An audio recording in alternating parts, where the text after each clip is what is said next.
Hi everybody, it's Andrew Hutchings, and once again, not a doctor. And this is part 2 of the mind-blowingly stupid coronavirus, COVID-19, SARS-CoV-2, whatever you want to call it, vaccine. So I read the other pages, and I got over how amazingly mind-blowingly stupid it is. And so even though they didn't test to see if anyone had coronavirus or antibodies before they went on with the test, that the amount that matters was lessened now, not even close to getting rid of it completely, but it was, the severity of that mistake was lessened in the fact that they were measuring the difference in the antibodies produced. So even if someone already had antibodies, you should, in theory, see them go up after they get the vaccine, even if they already had some. And you would think that if they saw high antibodies to begin with, maybe they would throw them out, but who knows?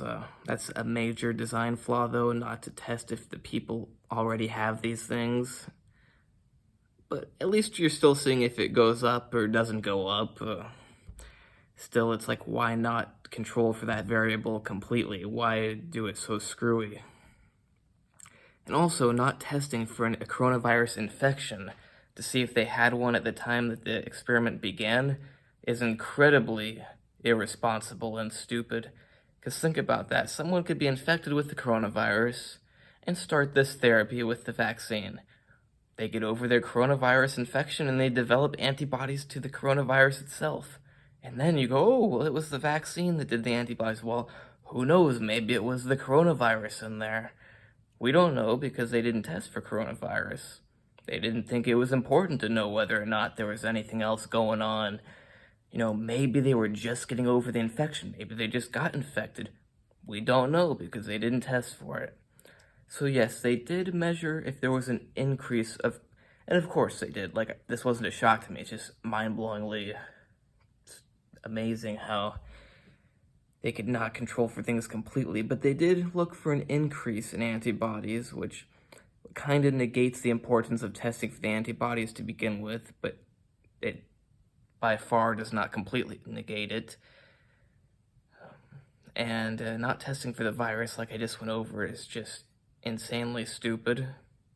That does negate the whole antibody testing part, because you don't know where the antibodies came from, if they came from the vaccine or they came from the possible virus. And one more thing, I didn't completely be super explicit about this, but it did say that none of those things, let me read its words exactly so I don't get in trouble for misquoting something. It did say there was no trial-limiting safety concerns. So that doesn't mean there's no safety concerns, but they figured it's still worth it to go ahead with this trial, even though 20% in the high dose had severe side effects. And I read some more, and basically everybody else had what they call mild to moderate side effects. How many of them were moderate? How many of them were mild? How moderate were they? Were they on the high end of moderate, right below severe? Were they on the low end of moderate, right next to mild? Where were these mild ones? Were they on the mild end of mild, near nothing? Were they on the high end of mild, near moderate? We don't know. Still, pretty much every single person, if not every single person, I'm saying almost every single person just to cover myself, had side effects. But no trial limiting safety concerns.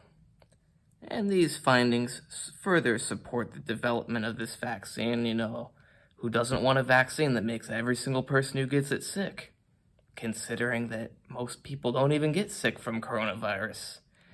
Now, that doesn't mean coronavirus doesn't do any damage, because as I'm going to release soon, well, and as I've already known and talked about amongst people I know, it does cause some bad damage that you certainly don't want. And it does do some other things that you'd be shocked to find out about. So maybe it's worth getting sick to avoid these things. Maybe it's not. We don't know how long this damage and this other bad stuff that you'll find out about soon lasts. Maybe it goes away in a month. Maybe it goes away in a year. Maybe it doesn't go away ever. We don't know yet. But what we do know is that the vaccines make everybody sick, according to the studies themselves. and it makes 20% of the people really, really sick. Not that it was the worst reason, but someone dropped out of the study due to getting hives. You would think that they would, if they said nothing of this was trial limiting, you would think that they wouldn't consider hives trial limiting.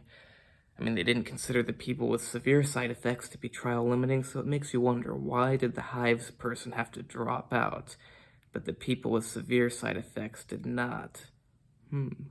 Once again, stupidity. Maybe the person decided to drop out, though, who knows?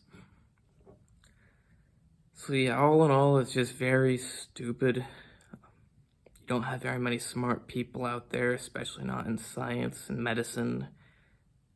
And maybe they're not so stupid, maybe they just want the money, which is also very likely. But yeah, we know the vaccine makes you sick. We don't know how long the side effects of the virus last, but if you ask me, a vaccine that makes everybody sick may be just as bad as or worse than a virus that only kills 0.01% of people.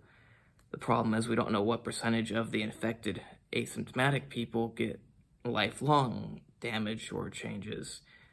That's the catch, but we also don't know how many people with this vaccine get lifelong changes. Are those severe side effects going away after a week or two? Are there lasting changes? We don't know. They didn't test for everything.